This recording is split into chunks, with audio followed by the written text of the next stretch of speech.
Hi, welcome to Carousel. Last week we had my friend here, Lou Sabini, and everything went so well we decided to have Lou Sabini back again. Well, thank you. Here thank you are, Jerry. But let's recap some of the things about you. Why we're both so nuts about old films, and when we mean old films, we mean real old films from the silent era up until 1950. Yeah. As I was saying last week. Yes. And well, you know, there is. Of course, you hear this about everything. They don't do that like they used to, blah, blah, blah. But No. One thing I like about the old films is that in an hour, you would see a complete story, where now we have to spread it out to sometimes 3 hours. Yes. And it's because we got to have every little nuance. So if they go up a flight of stairs, you got to show them on each riser. Movies were so tightly knit, especially in the pre-code era. Yeah. When movies ran between an hour and 10 minutes. Yeah. Well, yes, and it's I was thinking about that, not that specific, but how much they get into some of those old Jimmy Cagney movies, and Betty Davis. When you think of when the one where what's the movie where I'd kiss you but I just washed my hair? Cabin in the Cotton. Cabin in the Cotton, yeah. 1932. She says that's a Richard Barthelmess. Yeah. Yeah. Who had been a big star in the silence. Yeah. Well, he he lasted into Only Angels Have Wings and some of those. So. Yeah, that was his comeback film, Only Angels Have Wings. Actually, he retired after he did a little B film for Paramount called 4 Hours to Kill. Oh, right. And that starred... well, I saw that with Everson, too. Yeah, oh, it's a wonderful movie. Yeah. Directed by Mitchell Leeson. Yeah. 1935. Oh, that's... Now, you know how one thing leads to... When you mentioned... Wasn't Mitchell Leeson the one who is... did he direct the movie Hold Back the Dawn, or is he just in it at the beginning? He did direct Hold Back the Dawn. And is he directing another movie at the beginning when it starts? I Wanted Wings or something. They're on the set. I think so. Yes, I Wanted Wings. They're both Paramount films. Yeah. I haven't seen either one of those in quite a while. But well, the reason I know it is well, as you know, and I sing in cabaret, and I want the song that's in there called "A Sinner Kissed an Angel." And I've never been able to. Well, I haven't really looked as hard as I should, but it's actually an old tune that Paramount uses in a lot of movies. But in that one, it actually has words. Well, Paramount used to recycle a lot of their songs. Yeah. Well, I mean, you think of the song or the movie "Love Me Tonight." Isn't it romantic? Is in countless Paramount movies. Think of MGM. Isn't MGM the picture Dorian Gray? Yes, that's 1945, yes. In it, Angela Lansbury sings Little Yellow Bird. Mm-hmm. Well, in Dr. Jekyll and Mr. Hyde, Ingrid Bergman sings the song. You Should See Me Do the Polka, and it's the same tune. That's the song that was, Louise Rainier sang that in The Great Ziegfeld in 1936. But they would recycle alter it, them. and it's well, you know, they own them, so why not? Yeah. And they worked. Yeah, absolutely.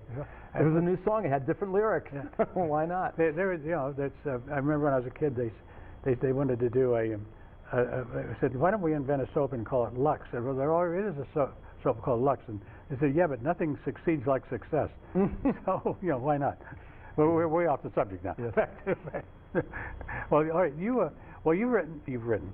You are so involved in movies that you are now considering a book. Yeah. Well. I've been teaching various film courses at different schools. Years ago, I did a Hitchcock course at Norwalk Community College on Hitchcock's British years, and this was back, I think in 1989. And I had written film notes to the films and distributed them to the class. And years later, I was asked to do a series for learning in retirement at Sacred Heart. And I've been doing a film course there since 1993, so 15 years I've been doing it. And through these years, I have written hundreds of film notes. And I see people that still come to my class, they have binders like this with notes that I've written. So there have been many of them that say, gee, Lou, why don't you write a book?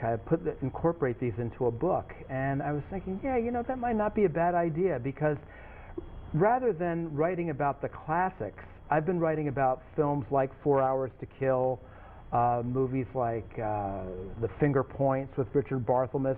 I mean, obscure films. You were mentioning before Applause with Helen Morgan from 1929. I mean, that's what I've been writing about. So very forgotten films. And I kind of feel that people will want to try to seek these movies out and try to see them on their own, whether it be on videotape or on Turner Classic Movies or the Fox Movie Channel. You know, I mean, some of them are available, and I think it would be a lot of fun. A funny story I want to tell you, speaking of my class, back in 1994, a lady came up to me. She was a student of mine named Merm Salco, and she's a lovely lady, and she came up to me and she said, you know, Lou, when I was a little girl, I went out to California, and she met this photographer friend of her aunt's, and he used to take photographs of the various movie stars. He used to go to parties and take candid snapshots of them. And I believe we're going to be showing a few of them on your show as we progress. Okay. But, right.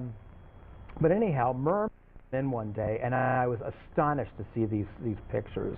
One-of-a-kind snapshots of people like Clark Gable, Spencer Tracy. And she had asked me, she said, Lou, what would you do if these were your pictures?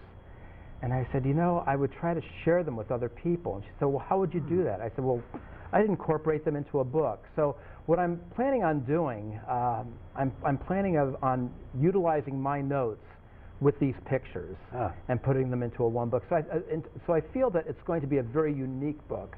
Nobody's ever done anything like that before. Yeah, that's nifty. You know, I wonder, you just reminded me, not that I'm, oh, here we go. Yeah, that's one of the photographs. Now that's Humphrey Bogart going to a party. And Bogart was always going to a party. Yeah, yeah, yeah. I guess this is before he met Lauren Bacall. You can see he's not wearing his toupee. Yeah. But yeah, that's Humphrey Bogart. That's taken around 1941, I would say. Just about the time he became a big star. I'll have to show you some of.